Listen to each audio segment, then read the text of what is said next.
Thank you. So over to you, David. Well, thank you very much, Barry. We've known each other a long time, so you've perhaps noticed that about 12 years ago I started getting involved with fusion energy, and it's at an exciting time, at a time when the world definitely needs a new zero carbon energy source. So let me share my screen and take you through a quick presentation. If I can suggest everyone put themselves on mute.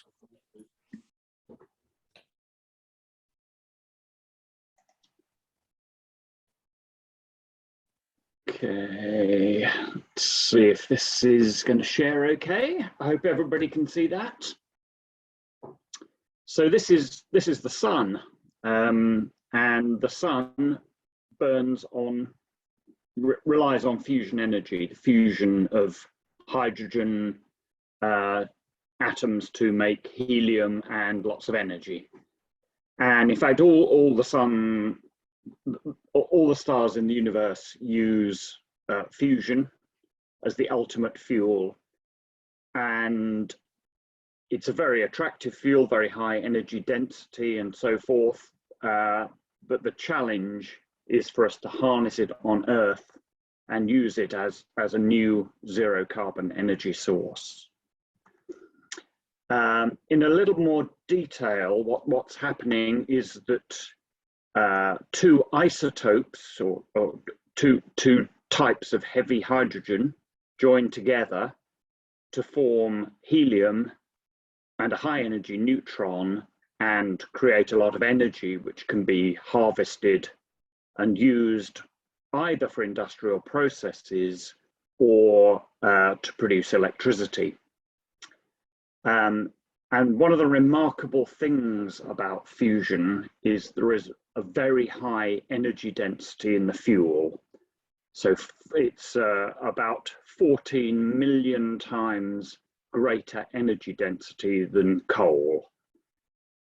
So total amount of fuel required is really tiny, and it's very plentiful. So we're not going to run out for millions of years if we can indeed harness the reaction and get it to work reliably and continuously on Earth. Now, government laboratories around the world have made good progress over many years, but they haven't yet made a breakthrough to produce more energy out than they put in to a fusion device. They have got up to megawatt scale of energy production, but still needing to put more in than they get out. And one important way of looking at this is to look at the differences, the similarities and differences between nuclear fission, that's conventional nuclear power, and fusion. In conventional nuclear power and nuclear fission, the energy is released by breaking up a large atom to produce neutrons, fission products, and energy. Fusion is, in a sense, the opposite. It's the joining together of these small atoms, but similarly to produce energy. And when we look at the similarities and differences, we see that fusion essentially has all the advantages of fission with none of the drawbacks. So zero carbon, controllable, dispatchable, high energy density, capable of meeting worldwide power demands, but without producing long-lived radioactive waste, without a risk of meltdown, so it's inherently very much safer, and indeed with abundant fuel. And what typically goes on in a fusion power reactor. So these are concepts at the moment, and there are various different ways of configuring these fusion devices. But basically, you have a hot plasma, similar to what happens in the sun and the stars, where the fusion reaction happens. And then around that plasma is a device, a blanket that's sometimes called, to absorb the energy from the reaction, to breed more fuel. So we have a closed cycle of fuel, particularly for tritium, which you want to breed within the reactor. And then there are heat exchangers that extract the heat and turn it, for example, into electricity. Now, efforts to produce these fusion reactors, fusion power generators, have been going on for some 60 years in government laboratories. For a while, it was all very secret. And then the Russians unveiled a device called a Tokamak in the 1960s. And that is a toroidal chamber with magnetic fields, as a Russian acronym. And the reason the Russians told the world about it was they worked out it wasn't useful as a weapon, but they could have peaceful purposes. And at the time, Russia wanted to demonstrate to the world its scientific prowess. So it unveiled a tokamak, demonstrated it could produce very hot plasma in a very nicely controlled manner. And then the rest of the world set about copying and trying to improve on the original idea. But what's happened in the last 5 years is private companies have started to get involved, often spinning ideas out of government laboratories, trying to work based on established science, combining it with new technology, benefiting from both government support and private investment. And that's creating a virtuous circle to develop the technology relatively quickly. If we look at the growth of investment in private fusion to September of last year, it was growing pretty quickly over 5 years. But what happened then was a sudden acceleration, with some $4 billion being raised in the last quarter of last year, that has really accelerated activity. How much money has come from the Russians? I'm sorry? How much money has come from the Russians? Our company, Tokamak Energy, has raised about $160 million of private investment, 120 million of UK, 120 million pounds, mainly from UK and European investors so far. Can I ask, sorry, can I interrupt? We're having the question and answer later. So please, can you everyone mute apart from David so that we can get through this? We've only got 5 or 10 minutes left now. Okay. Thank you. Okay. And here's an example of examples of the companies involved in fusion these days. There's a Fusion Industry Association. Momentum is building. In Oxfordshire, there's First Light Fusion, who had a big result very recently in the papers today. So it's a good system, really, of collaboration, competition, working. Some companies work very closely with government laboratories, some perhaps less closely.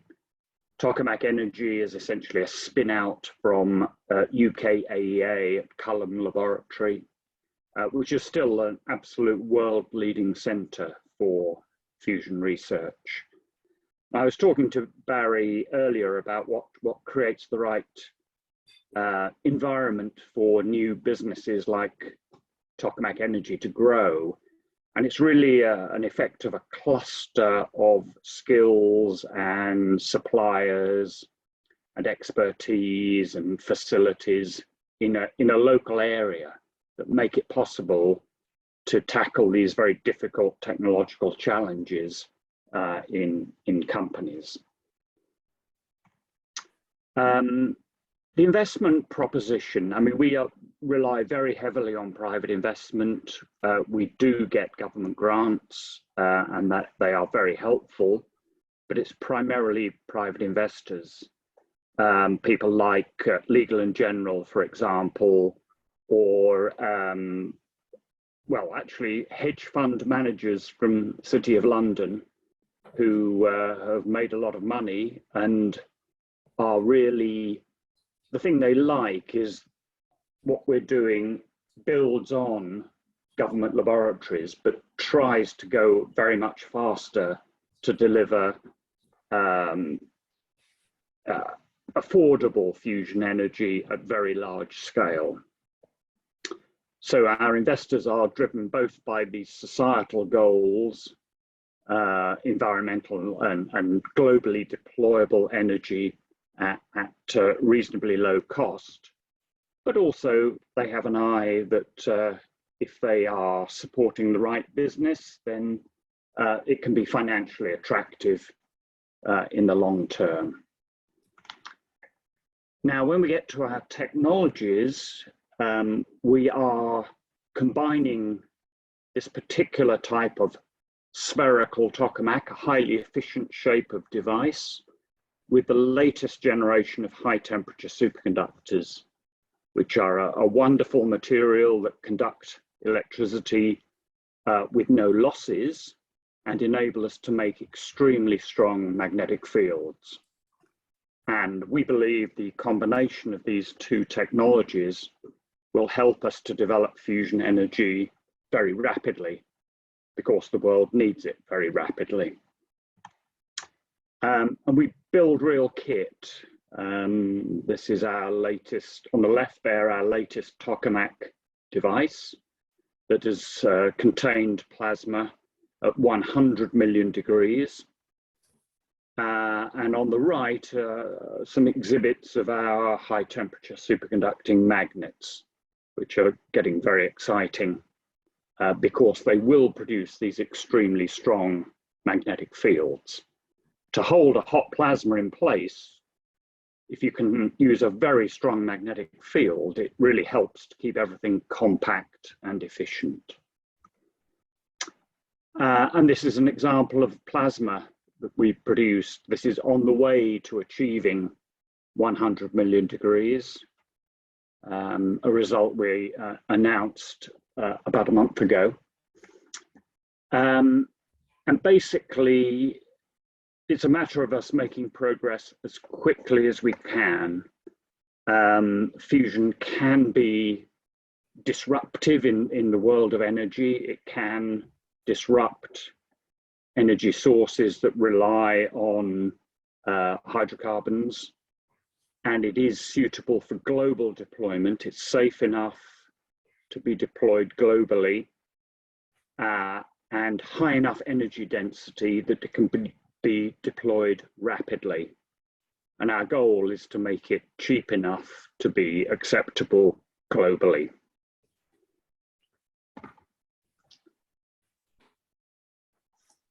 Thank you. Yeah, happy to take questions. Right.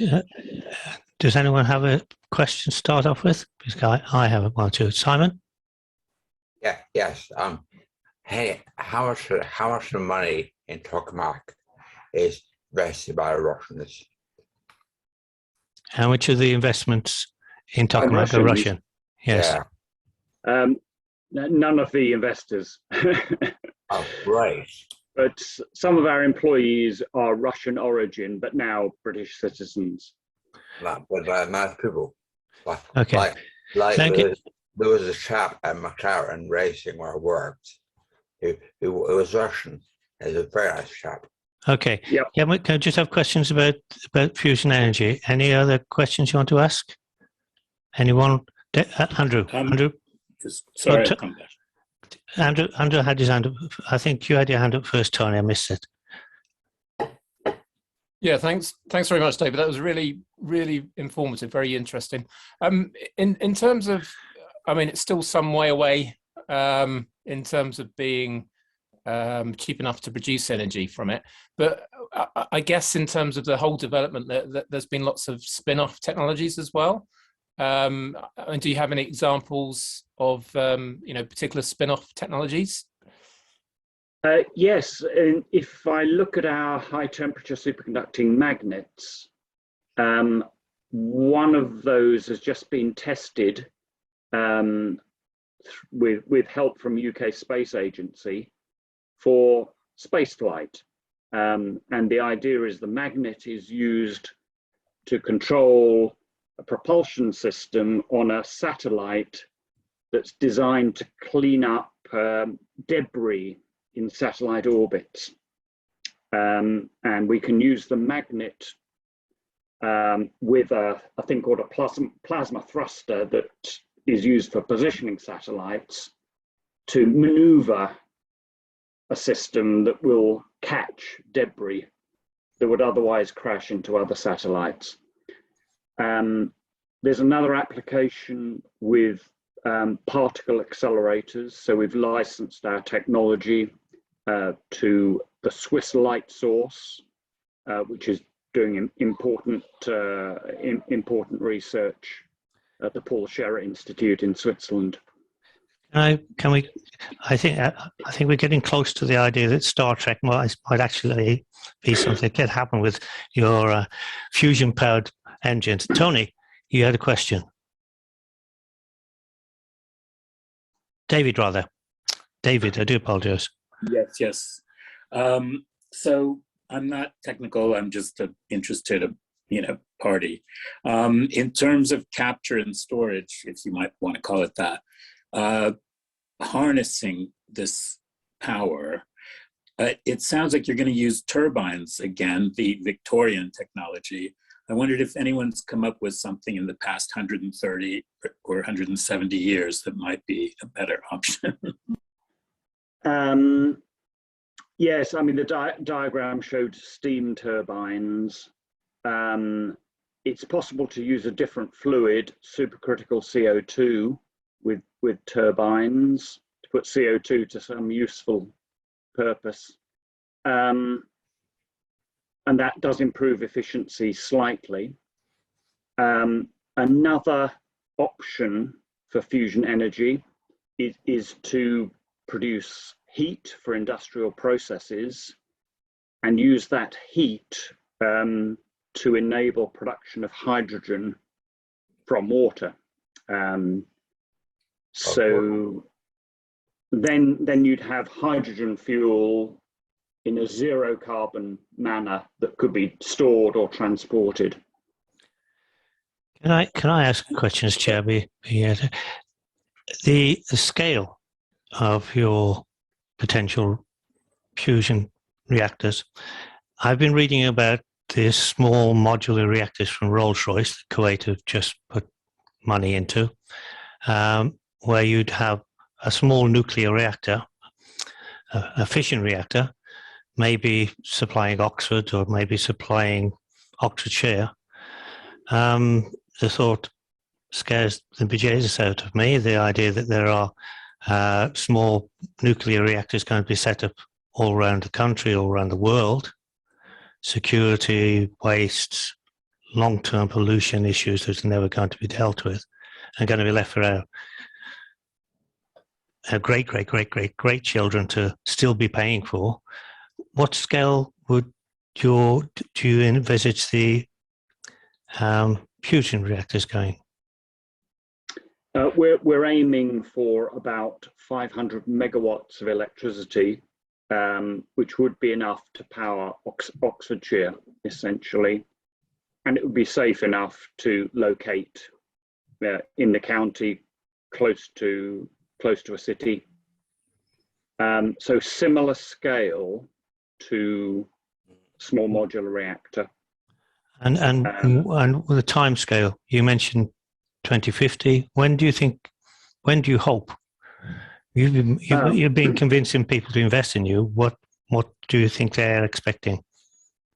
They're expecting us to deliver a pilot plant in the early 2030s to demonstrate this sort of scale of heat and electricity production, and to be ready then to roll out the technology by about 2035.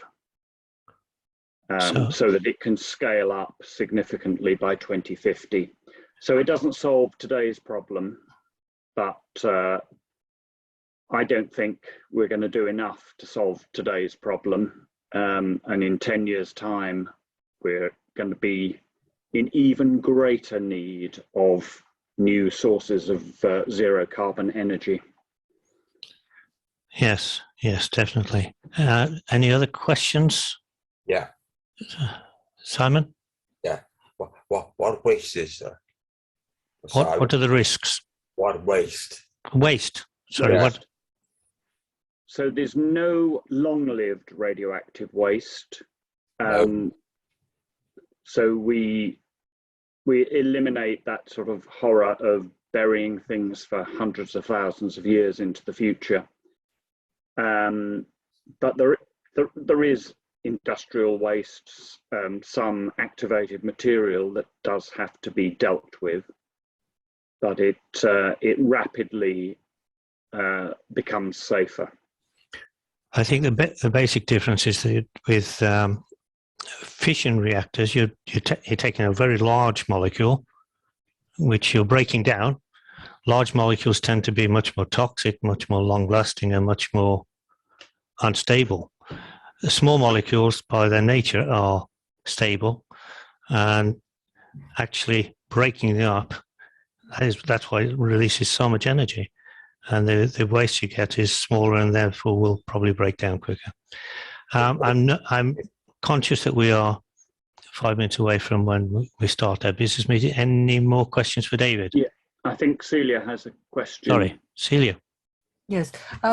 How competitive do you expect fusion energy to be in terms of price?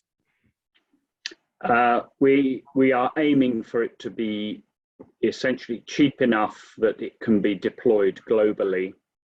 So we're certainly aiming for less than half the price of the energy from Hinkley Point. Mm-hmm. So that makes it comparable with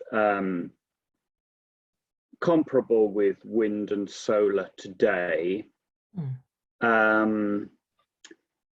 I used to say it won't be as cheap as gas, but I think gas prices have gone so high and look like they're staying there that it may end up being cheaper than gas without the carbon emissions. Thank you. I think Francis has a question in the chat. Shall I read it out? Yes, please. She says, when you say it is safe, what would happen if there were a problem, e.g. the magnets failed or the plant was bombed? Oh, right.